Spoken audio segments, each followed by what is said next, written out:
इस वक्त हमारे साथ जेडीयू के एमएलसी सह मुख्य प्रवक्ता नीरज कुमार जी हैं। नीतीश कुमार का तबीयत खराब है इन दिनों, लेकिन इस पर भी अब कई मायने निकाले जा रहे हैं और ये कहा जा रहा है कि तबीयत इसलिए खराब है कि जो चुनाव का परिणाम आया उसका असर दिख रहा है। कैसे दिखते हैं नीरज जी? नीतीश कुमार जी तो कैबिनेट की बैठक में भाग ले रहे हैं। इन निर्लज सबको नहीं लगता है, व्यक्तिगत आक्षेप करता है, पूरा परिवार का हेल्थ बुलेटिन जारी कर देंगे जो बोलेंगे। माननीय जीतन राम मांझी जी, आप भी भर्ती हुए थे एम्स में, दिल्ली प्राइवेट एम्स में भर्ती हुए गया, तो कौन दवा चला है ये सब मेरे पास रहता है। ऐसा नहीं, ये व्यक्तिगत आक्षेप नहीं। माननीय गिरिराज जांच के लिए जीतन राम मांझी का रिपोर्ट मैं बोल रहा हूँ, माननीय वो अपना रिपोर्ट साहब जी ने की है, तो बुढ़ाड़ी में गिड़ाड़ी हो गया था, क्या हो गया था आपको, कौन सा रोग पकड़ा था? और माननीय गिरिराज सिंह जी सनातनी है, उनका घुटना का ऑपरेशन हुआ तो क्यों नहीं प्रधानमंत्री कार्यालय ने लाइव टेलीकास्ट किया? माने केदारनाथ के गुफा में उल्टा मंत्र पढ़ेंगे ये नरेंद्र मोदी तो वो होगा लाइव टेलीकास्ट, और गिरिराज सिंह जी बेचारे इतना हिंदू हिंदू चिल्लाएंगे तो उनका लाइव टेलीकास्ट नहीं होगा। घुटने नहीं चल रहा है, बताइए, जब घुटना नहीं चलेगा तो शरीर नहीं चलेगा। नीरज जी, इस चीज को कैसे देखते हैं? जो परिणाम आया 3-4 राज्यों का, उसमें कांग्रेस की हार हुई है 3 राज्यों में, बीजेपी काफी उत्साहित दिख रही है और इसको लेकर अलग अलग बयान भी आ रहा है। सुशील मोदी भी अब कह रहे हैं कि यही हाल 24 में भी होगा। कैसे देखते हैं जो परिणाम आया है? 2014 में भी प्रचंड बहुमत से भाजपा जीती थी और दिल्ली में भी हारी और साथ ही साथ बिहार में भी हारी।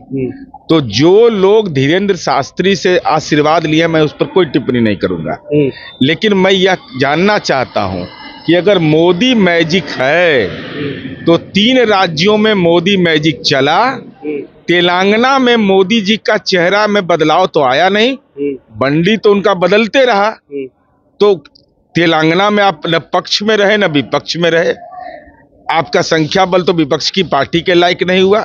और उत्तर पूर्व के राज्य में क्या इस देश का हिस्सा नहीं है जहां एनडीए की सरकार थी, तो भारतीय जनता पार्टी का राजनीतिक परिवार नियोजन क्यों हो गया वहां?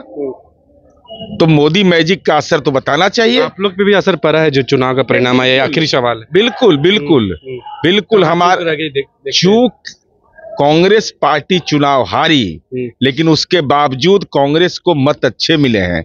हम उम्मीद यह करते हैं कि क्षेत्रीय दल, वामपंथी दल और जो भी राजनीतिक दल, जो भी ताकतें हैं, उन सभी गैर भाजपा मोर्चे को एकजुट करिए कि वो मन में भाव बड़ा। जो भारत जोड़ो यात्रा, उसका कोई इम्पैक्ट नहीं पड़ा? नहीं, भारत जोड़ो यात्रा का इम्पैक्ट नहीं पड़ा था। तेलंगाना में जीता कैसे? बाकी 3 राज्य में तो ठीक है, ये हो सकता है, लेकिन वोट का प्रतिशत बहुत ज्यादा नहीं है, बहुत ज्यादा अंतर नहीं है। राजस्थान में बहुत ज्यादा अंतर छत्तीसगढ़ में नहीं है, इसलिए अहंकार का भाव पैदा नहीं होना चाहिए भारतीय जनता पार्टी को भी।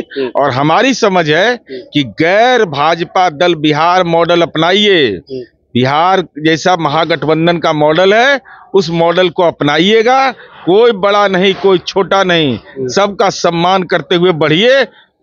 सामने आप लोग अरे एकदम आराम से, अरे 15 में तो बिहार से होकर रास्ता दिल्ली का गुजरता है ना, ये डंडी मार देते हैं हम लोग। स्थिर रहो, भाई स्थिर हो जाएगा, लेकिन अगर नहीं करिएगा तो लोग जानिए।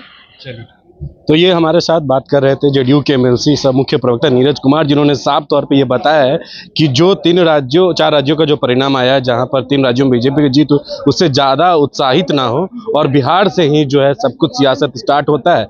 24 की तैयारी पुरजोर तरीके से की और जीतन राम मांझी पर जो उन्होंने जोरदार हमला बोला है। पटना से सहयोगी शशि के साथ मैं अविनाश, न्यूज़ बाइस्कोप।